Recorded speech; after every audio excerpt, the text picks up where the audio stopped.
Welcome to Rate My Gadget. Today I'm going to show you how to fix a washing line when you've got broken tags underneath. Usually happens, and I've done a Rate My Gadget on this design, but now this is 2-3 years later and these tags are broken at the bottom. So there's 3 ways, 2 without tools, 1 with tools, where you can fix this, okay, to make sure that the line does basically go tense. Try and get it loose like this, okay, and then what you're trying to do is, you see how you've still got some little tag, it depends how bad yours are.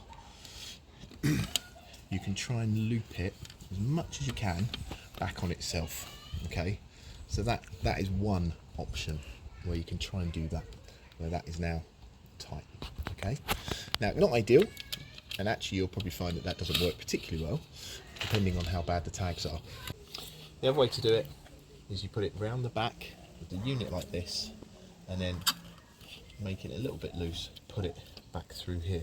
So what that means is, if you're pulling it tight like that, that means the white iron is now tight and it goes around the back, and that's probably the most effective way. So you put it round the back, round the edge here, round the back there, and you bring it down, and that's a pretty good way. But the most surefire way is to put some hooks underneath them.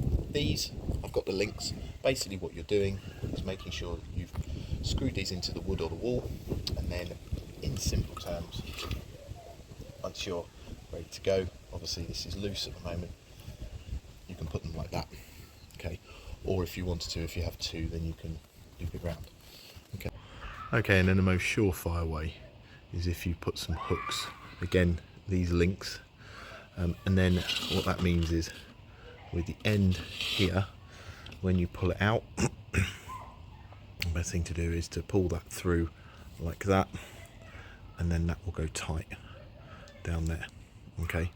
And to be honest with you, once you've got it wrapped around here, if you wrap it around here twice, that's not going anywhere now, okay. So you can then tie that on to your other end of your washing line, and then you've got a nice hook holds on to, so you don't have to rely on these plastic ones. I hope that's helped.